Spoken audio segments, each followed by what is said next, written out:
नमस्कार बच्चों। आइए आज हम लोग पावस ऋतु में पर्वत प्रदेश कविवर पंत की कविता जो सीबीएसई बोर्ड क्लास 10th में है उसके अंतिम खंड को हम लोग पढ़ते हैं।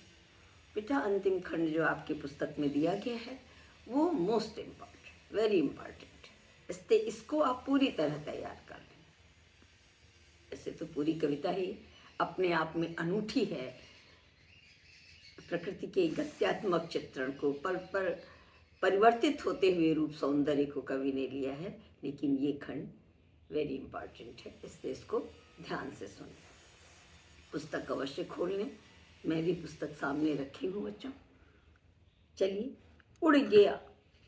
उड़ गया अचानक लोभ उधर, फड़का अपार पारद के पर। उड़ गया अचानक लोभ उधर, फड़का अपार पारद के पर। रव शेष रह गए हैं निर्झर, रव शेष रह गए हैं निर्झर। है टूट पड़ा भू पर अंबर, है टूट पड़ा भू पर अंबर। धस गए धरा में सभय शाल, धस गए धरा में सभय शाल। उड़ रहा धुआं जल गया ताल। यूं जलद यान में विचर विचर, यूं जलद यान में विचर विचर। था इंद्र खेलता इंद्रजाल। अब देखो बेटा, इसमें मैंने कहा ना कि प्रकृति के पल पल परिवर्तित होते हुए, और मैंने पहले भी बताया कि कालिदास क्या है ना, कविवर कालिदास ने कि क्षणे क्षणे यन्नवतम उपैति तदैव रूपम रमणीयताया, कि क्षण क्षण परिवर्तित रमणीय रूप, तो वही क्षण क्षण परिवर्तित रमणीय रूप को कविवर पंत ने लिया है। सुंदरतम तक का वर्णन बेटे ये करते हैं। ये प्रकृति के सुकुमार कवि हैं और प्रकृति के परिवर्तनकारी या क्षण क्षण परिवर्तनकारी रूप को इन्होंने लिया है। आप देखिए, उड़ गया अचानक लोभ उधर, अचानक उधर, ऐसा लगता है कि पर्वत मानो उड़ गया है। फड़का अपार पारद के पर, फड़फड़ाते हुए पारद पारद के चमकीले पंखों को फड़काते हुए मानो पर्वत ही उड़ रहा है। रवशीष रह गए हैं निर्झर, ये झरने केवल उसके ध्वनि करते हुए झरने, झरझर करते हुए झरने, मानो उसके अंश के रूप में शेष रह गए हैं, बाकी पर्वत जो है वो उड़ गया है। टूट पड़ा भू पर अंबर, ऐसा लगता है कि आकाश जो है पृथ्वी पर टूट पड़ा है, आक्रमण कर दिया है। धस गए धरा में सभय शाल, और उस आक्रमण को देख करके सभय भय के साथ शाल के वृक्ष जो है मानो धरा में धस गए। उठ रहा धुआं, एक तरफ से धुआं उठता आ रहा है। जल गया ताल, मानो वो जो ताल था अभी जो पानी से भरा हुआ ताल मानो जल गया है। यूं जलदयान में विचर विचर, जलदयान बादल रूपी वायुयान में घूम घूम करके। था इंद्र खेलता इंद्रजाल, इंद्र जो है इंद्रजाल जादुई सौंदर्य दिखा रहा है। अब बेटा, ये पंक्तियों का अर्थ था।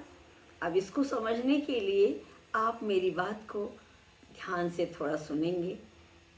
मुझे उम्मीद है कि अधिकतर बच्चे पहाड़ों पर गए ही हों, और अगर एक आध नहीं भी गए हैं तो भी अर्थ को समझने के लिए बेटा हमें कविवर पंत उस क्षण क्षण परिवर्तनकारी रूप को दिखाने के लिए तो ले ही चल रहे हैं। पहाड़ों पे जब वर्षा होती है। वर्षा ऋतु ही क्या बेटा, मुझे तो लगता है कि नैनीताल, शिमला, इन जगहों पर जितना प्रकृति का परिवर्तनकारी, क्षण परिवर्तनकारी रूप दिखता है, वो बहुत ही मनमोहक भी होता है और हमें एक अलग दुनिया में ले जाता है। अभी काले बादल दिखाई देते हैं, देखते देखते काले बादल उड़ जाते हैं, फिर हरियाली दिखाई देने लगती है। नीचे भी हरियाली, पर्वत पर भी ऊंचे ऊंचे पहाड़, नीचे जो ताल का भाग है वहाँ जल दिखाई देगा, फूल पौधे दिखाई देंगे, बहुत सुंदर लगता है। और 1 मिनट भी नहीं लगता है बच्चों, ऐसा लगता है कि जैसे कि कहा ना, जल गया ताल, ऐसा लगता है कि जैसे कोई धुआं नीचे से उठ रहा है। हम तो पहाड़ पे ऊपर होते हैं और नीचे से ऐसा लगता है जैसे धुआं उठ रहा है, और धुआं उठते उठते वो पूरा धुआं, वो धुआं क्या, बादल होता है, पूरा धुआं पूरे ताल को, पूरे वृक्ष को बिल्कुल ढक देता है। ऐसा दिखाई ही नहीं देता, ऐसा लगता है कि सफ़ेद सफ़ेद धुआं चारों तरफ भर गया है, और कहीं पानी भी था, कहीं हरियाली भी थी, वो बिल्कुल दिखाई नहीं देती।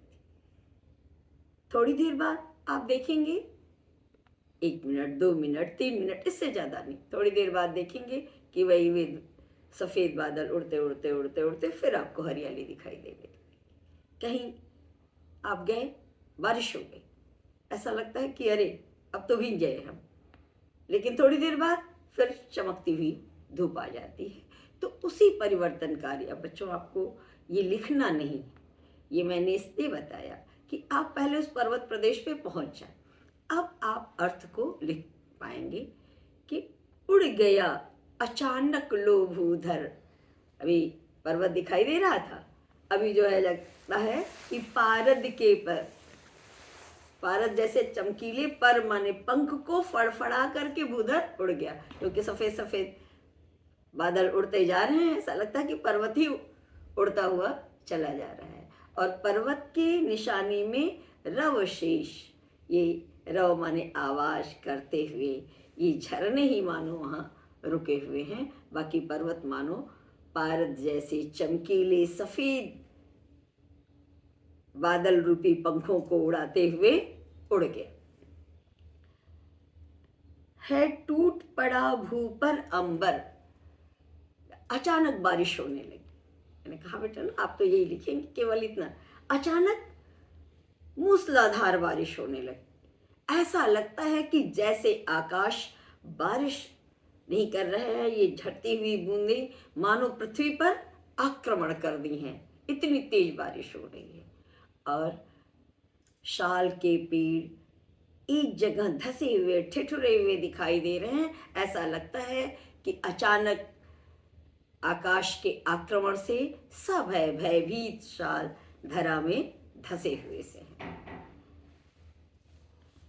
उठ रहा धुआं जल गया ताल, मैंने भी बताया बेटा, वही आप लिखेंगे कि अभी ताल में जल दिखाई दे रहा है, हरियाली दिखाई दे रही है, लेकिन नीचे से धीरे धीरे धुआं, सफेद बादल, धुआं उठ रहा है, सफेद बादल छा गए, ऐसा लगता है कि जैसे ताल में आग लगी हो और वो बिल्कुल जल गया है, चारों तरफ धुआं ही धुआं है। इस तरह क्षण क्षण वर्षा ऋतु में, पर्वत में, प्रदेश में दृश्य बदल रहे हैं। ऐसा लगता है कि भगवान इंद्र बादल रूपी वायुयान पर बैठ करके घूम घूम करके इंद्रजाल, इंद्रजाल मतलब बेटा जादुई सौंदर्य को बिखेर रहे हैं, जादुई सौंदर्य को दिखा रहे हैं। इस तरह आप अर्थ पूरा करें और ये लिखेंगे कि यह कविता अनूठी कविता है। इस कविता में कवि ने प्रकृति के क्षण क्षण परिवर्तनकारी अनुपम सौंदर्य को लिया है। गत्यात्मक चित्रण है, गत्यात्मक चित्रण है, लिखेंगे इतना आप समझ लें बेटा। गत्यात्मक कैसे कि अभी पारद जैसे पंखों को लेकर के बादल इस तरह उड़ रहे हैं जैसे पर्वत ही उड़ गया, झरने का वर्णन, फिर अचानक बारिश हो रही है, ऐसा लगता है कि बारिश नहीं है बल्कि बाद आकाश ने आक्रमण कर दिया हो पृथ्वी पर, इतनी मूसलाधार बारिश है। फिर ताल से धुएं उठ रहे हैं, बादल आ जा रहे हैं, तो ये क्षण क्षण परिवर्तनकारी रूप को लिया है। आपको लिखना इतना ही है, अगर प्रश्नोत्तर में आए तो थोड़ा बढ़ा सकते हैं। इस तरह बच्चों इसमें भाषा आप देख रहे हैं, बिल्कुल साहित्यिक खड़ी बोली है, कोमल कान पदावली है, चित्रमयी भाषा है और क्षण क्षण परिवर्तनकारी रूप सौंदर्य का वर्णन किया गया है। तरह आपकी पावस ऋतु में पर्वत प्रदेश, इस कविता का अर्थ पूरा होता है बच्चों। अगर आपको इसमें कहीं कोई परेशानी हो, कहीं कुछ समझ में ना आए, तो आप मुझे टिप्पणी करके अवश्य बताएं। बच्चों अगर अच्छा लगता है तो लाइक करें, शेयर करें।